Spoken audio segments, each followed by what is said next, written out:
Chapter 1, Abilene, August 1962. May Mobley was born on an early Sunday morning in August 1960. A church baby, we like to call it. Taking care of white babies, that's what I do, along with all the cooking and the cleaning. I done raised 17 kids in my lifetime. I know how to get them babies to sleep, stop crying, and go in the toilet bowl before they mamas even get out of bed in the morning. But I ain't never seen a baby yell like May Mobley Leafold. First day I walk in the door, there she be, red hot and hollerin' with the colic, fightin' that bottle like it's a rotten turnip. Miss Leafold, she looked terrified of her own child. What am I doing wrong? Why can't I stop it? It. That was my first hint. Something is wrong with this situation. So I took that pink, screaming baby in my arms, bounced her on my hip to get the gas moving, and it didn't take 2 minutes for baby girl stopped her crying, got to smiling up at me like she do. But Miss Leafold, she don't pick up her own baby for the rest of the day. I seen plenty of women's get the baby blues after they done birthin'. I reckon I thought that's what it was. Here's something about Miss Leafold. She not just frowning all the time. She's skinny. Her legs is so spindly she looked like she'd ungrowed 'em last week. 23 years old, and she lanky as a 14-year-old boy. Even her hair is thin, brown, see-through. She tried to tease it up, but it only make it look thinner. Her face be the same shape as that red devil on the red-hot candy box, pointy chin and all. Fact, her whole body be so full of sharp knobs and corners, it's no wonder she can't soothe that baby. Babies like fat. Like to bury their face up in the armpit and go to sleep. They like big fat legs too, that I know. By the time she a year old, May Mobley following me around everywhere I go. 5 o'clock would come round and she'd be hanging on my Dr. Scholl's shoe, dragging over the floor, crying like I weren't never coming back. Miss Leafold, she'd narrow up her eyes at me like I'd done something wrong, unhitch the crying baby off my foot. I reckon that's the risk you run, letting somebody else raise your chillins. May Mobley 2 years old now. She got big brown eyes and honey-color curls, but the bald spot in the back of her hair kind of throw things off. She get the same wrinkle between her eyebrows when she worried, like her mama. They kinda a favor, except May Mobley's so fat. She ain't gonna be no beauty queen. I think it bothered Miss Leafold, but May Mobley's my special baby. I lost my own boy, Treelor, right before I started waiting on Miss Leafold. He was 24 years old. The best part of a person's life. It just wasn't enough time living in this world. He had him a little apartment over on Foley Street, seeing a real nice girl named Frances, and I spec they was going to get married. But he's slow about things like that. Not 'cause he's looking for something better, just 'cause he the thinking kind. Wore big glasses and reading all the time. He even started writing his own book about being a black man living and working in Mississippi. Law, that made me proud. But one night, he working late at the Scanlon Taylor Mill, lugging 2x4s to the truck, splinters slicing all the way through the glove. He too small for that kind of work, too skinny, but he needed the job. He was tired, it was raining. He slipped off the loading dock, fell down on the drive. Tractor trailer didn't see him and crushed his lungs for he could move. By the time I found out, he was dead. That was the day my whole world went black. Air looked black, sun looked black. I laid up in bed and stared at the black walls of my house. Minnie came over every day to make sure I was still breathing, feed me food to keep me living. Took 3 months before I even looked out the window to see if the world's still there.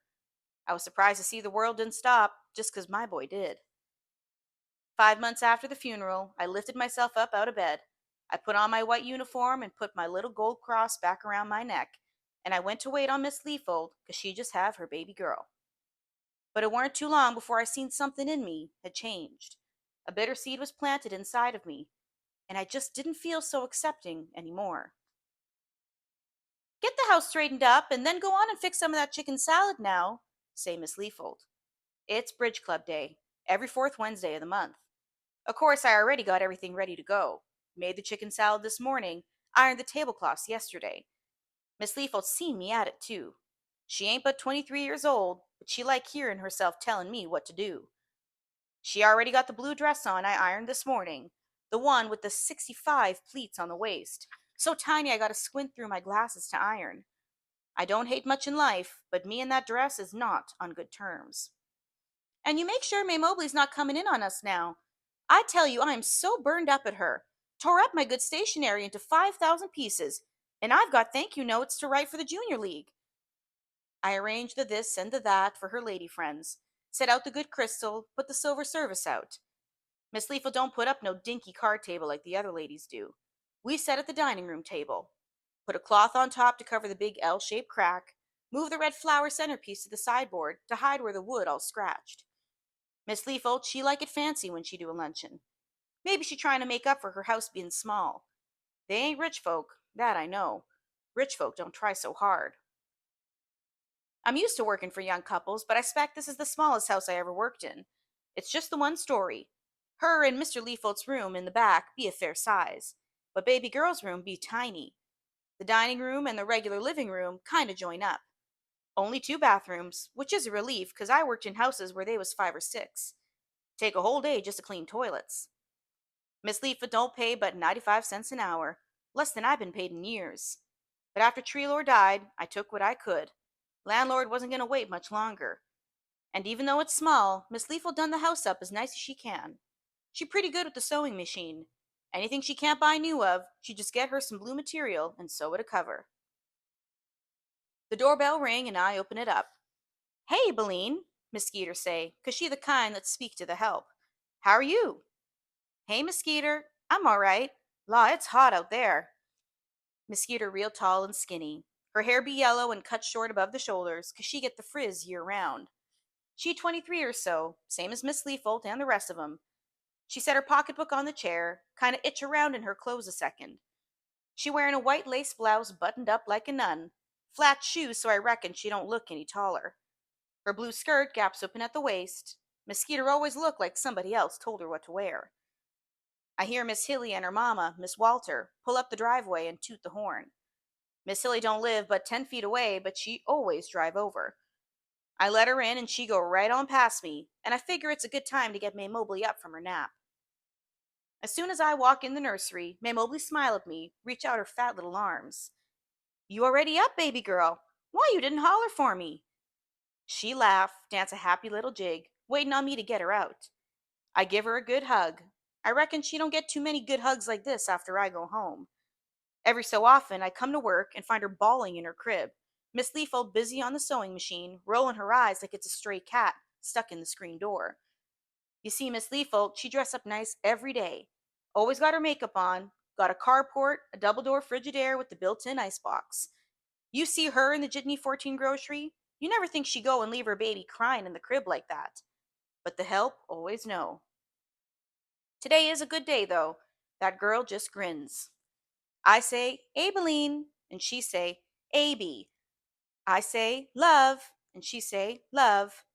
I say, "May Mobley," she say, "Abby." And then she laugh and laugh. She's so tickled she talkin', and I gotta say, it's about time. Treelor didn't say nothin' till he too either.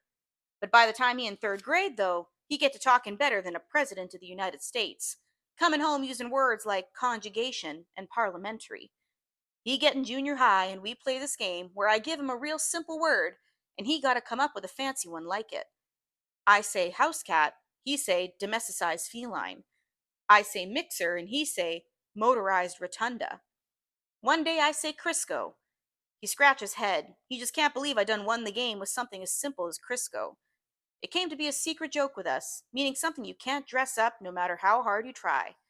We start calling his daddy Crisco because he can't fancy up a man who done run off on his family. Plus, he the greasiest no count you ever known. I towed May Mobley into the kitchen and put her in her high chair, thinking about the 2 chores I need to finish today for Miss Leafold have a fit. Separate the napkins that started to fray, and straighten up the silver service in the cabinet. Law, I'm gonna have to do it while the ladies is here, I guess. I take a tray of deviled eggs out to the dining room. Miss Leafold setting at the head, and to her left be Miss Hilly Holbrook and Miss Hilly's mama, Miss Walter, who Miss Hilly don't treat with no respect. And then on Miss Leafold's right be Miss Skeeter. I make the egg rounds, starting with the old Miss Walters first, 'cause she the elder. It's warm in here, but she got a thick brown sweater drooped around her shoulders. She scoop an egg up and near about drop it, 'cause she gettin' the palsy. Then I move over to Miss Hilly, and she smile and take 2. Miss Hilly got a round face and dark brown hair in the beehive. Her skin be olive color with freckles and moles. She wear a lot of red plaid. and she getting heavy in the bottom. Today, since it's so hot, she wearing a red sleeveless dress with no waist to it. She one of them grown ladies that still dress like a little girl, with big bows and matching hats and such. She ain't my favorite. I move over to Miss Skeeter, but she wrinkle her nose up at me and say, "No thanks, 'cause she don't eat no eggs." I tell Miss Leafold every time she have the bridge club, and she make me do the eggs anyway. She scared Miss Hilly be disappointed. Finally, I do Miss Leafold. She the hostess, so she get to pick up her eggs last. And as soon as I'm done, Miss Hilly say, "Don't mind if I do," and snatch herself 2 more eggs, which don't surprise me. "Guess who I ran into at the beauty parlor?" Miss Hilly say to the ladies. "Who's that?" asked Miss Leafold. "Celia Foote. And do you know what she asked me? If she could help with the benefit this year." "Good," Miss Skeeter say. "We need it." "Not that bad, we don't." I told her, I said, "Celia, you have to be a league member or a sustainer to participate. What does she think the Jackson League is? Open rush?" "Aren't we taking non-members this year, since the benefit's gotten so big?"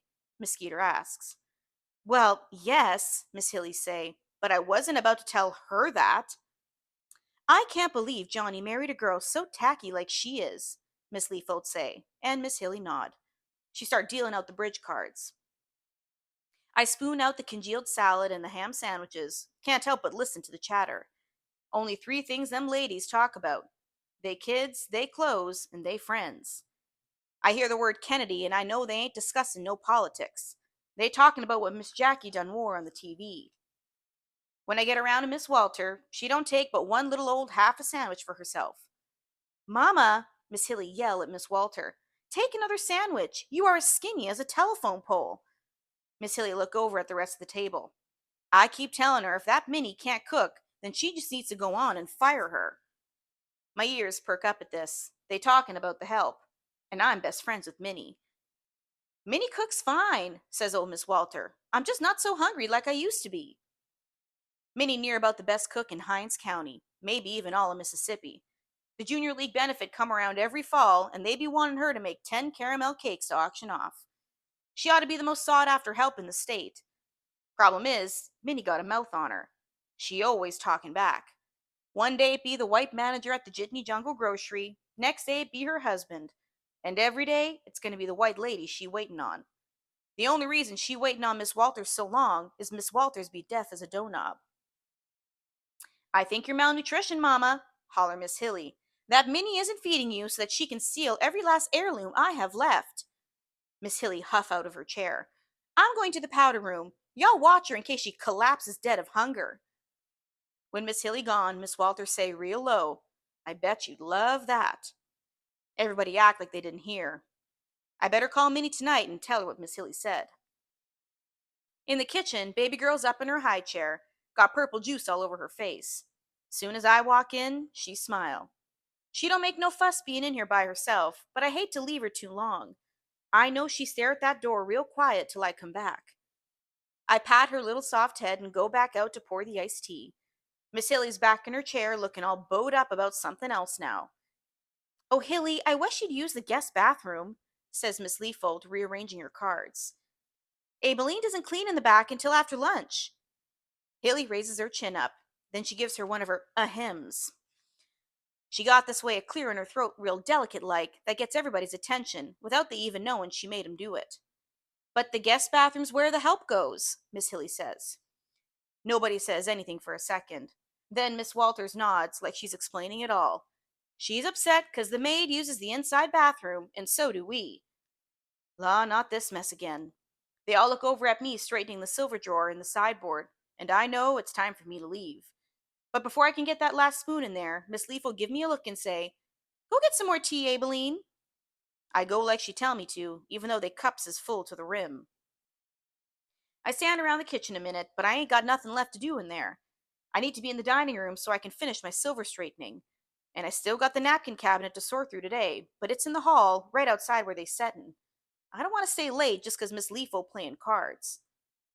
I wait a few minutes, wipe a counter, give baby girl more ham, and she gobble it up. Finally, I slip out to the hall, pray nobody see me. All 4 of 'em got a cigarette in one hand, they cards in the other. "Elizabeth, if you had the choice," I hear Miss Hilly say, Wouldn't you rather them take their business outside? Real quiet, I open the napkin drawer, more concerned about Miss Leafold seeing me than what they sayin'. This talk ain't news to me. Everywhere in town they got a colored bathroom. Most of the houses do too. But I look over and Miss Skeeter's watching me and I freeze, thinking I'm about to get in trouble. I bid one heart, Miss Walters say. I don't know, Miss Leafold say, frowning at her cards. With Raleigh starting his own business and tax season not for 6 months, things are real tight for us now. Miss Hilly talks slow, like she's spreading icing on a cake. You just tell Raleigh every penny he spends on that bathroom, he'll get back when y'all sell this house. She nod like she agreeing with herself. All these houses they're building without maids' quarters, it's just plain dangerous. Everybody knows they carry different kinds of diseases than we do. I double. I pick up a stack of napkins. I don't know why, but all of a sudden I want to hear what Miss Leafold gonna say to this. She my boss. I guess everybody wonder what they boss think of them. It would be nice, Miss Leafold say, taking a little puff of her cigarette, not having her use the one in the house. I bid 3 spades. That's exactly why I've designed the Home Help Sanitation Initiative, Miss Hilly say, as a disease preventative measure. I'm surprised by how tight my throat gets. It's a shame I've learned to keep down a long time ago. Miss Skeeter looks real confused. The what? A bill that requires every white home to have a separate bathroom for the help. I've even notified the Surgeon General of Mississippi to see if he'll endorse the idea. I pass. Miss Skeeter, she frowning at Miss Hilly. She set her cards down face up and say real matter of fact, maybe we ought to just build you a bathroom outside, Hilly. And law, do that room get quiet. Miss Hilly say, I don't think you ought to be joking around about the black situation. Not if you want to stay on as editor of the League, Skeeter feelin'. Miss Skeeter kind of laugh, but I can tell she don't think it's funny. What, you'd kick me out for disagreeing with you? Miss Hilly raised an eyebrow. I will do whatever I have to do to protect our town. Your lead, Mama. I go in the kitchen and don't come out again until I hear the door close after Miss Hilly's behind. When I know Miss Hilly gone, I put May Mobley in her playpen, drag the garbage bin out to the street, 'cause the truck's coming by today. At the top of the driveway, Miss Hilly and her crazy mama near about back over me in their car. Then they yell out how friendly, how sorry they is. I walk in the house, glad I ain't got 2 new broken legs. When I go to the kitchen, Miss Skeeter's in there. She's leaning against the counter, got a serious look on her face, even more serious than usual. Hey, Miss Skeeter, I get you something? She glanced out at the drive where Miss Leafold's talking to Miss Hilly through her car window. No, I'm just waiting. I dry a tray with a towel. When I sneak a look over, she's still got her worried eyes on the window. She don't look like the other ladies, being she's so tall. She got real high cheekbones, blue eyes that turn down, giving her a shy way about her. It's quiet, except for the little radio on the counter playing the gospel station. I wish she'd go on out of here. Is that Preacher Green's sermon you're playing on the radio? She asks. Yes, ma'am, it is. Miss Skeeter kind of smile. That reminds me so much of my maid growing up. Oh, I knew Constantine, I say. Miss Skeeter moves her eyes from the window to me. She raised me. Did you know that? I nod, wishing I hadn't said nothing. I know too much about that situation. I've been trying to get an address for her family in Chicago, she say, but nobody could tell me anything. I don't have it either, ma'am. Miss Skeeter moved her eyes back to the window on Miss Hilly's Buick. She shake her head just a little. Abeline, that talk in there. Hilly's talk, I mean. I pick up a coffee cup and start drying it real good with my cloth. Do you ever wish you could change things? She asks. And I can't help myself. I look at her head on, because that's one of the stupidest questions I ever heard. She got a confused, disgusted look on her face, like she'd unsalted her coffee instead of sugared it. I turn back to my washing so she don't see me rolling my eyes. Oh, no, ma'am. Everything's fine. But that talk in there, about the bathroom. And smack on the word, Miss Leaf will walk in the kitchen. Oh, there you are, Skeeter. She looked at us both kind of funny. I'm sorry, did I interrupt something? We both stand there wondering what she might have heard. I have to run, Miss Skeeter says. See you tomorrow, Elizabeth. She opened the back door and say, Thanks, Abeline, for lunch. And she gone. I go in the dining room and start clearing the bridge table. And just like I knew she would, Miss Leaf'll come in behind me, wearing her upset smile. Her neck sticking out like she fixin' to ask me something. She don't like me talking to her friends when she ain't around. Never has. Always wanted to know what we sayin'. I go right on past her into the kitchen. I put baby girl in her high chair and start cleaning the oven. Miss Leaf'll follow me in there, eyeball a bucket of Crisco, put it down. Baby girl hold her arms out for her mama to pick her up, but Miss Leaf'll open a cabinet and act like she don't see.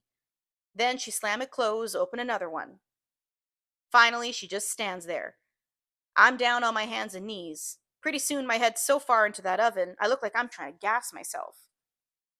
You and Miss Skeeter look like you were talking awful serious about something. No, ma'am, she just asking if I want some old clothes. I say, and it sounds like I'm down in a well hole. Grease already working itself up my arms. Smells like an underarm in here. Don't take no time for sweats running down my nose. And every time I scratch at it, I get a plug of crud on my face. Gotta be the worst place in the world inside an oven. You in here, you either cleaning or you getting cooked. Tonight I know I'm just gonna have that dream that I'm stuck inside and the gas gets turned on. But I keep my head in that awful place because I'd rather be anywhere besides answering Miss Leafold's questions about what Miss Skeeter was trying to say to me. Asking do I want to change things. After a while, Miss Leafold huff and go out to the carport. I figured she looking at where she gonna build me my new bathroom.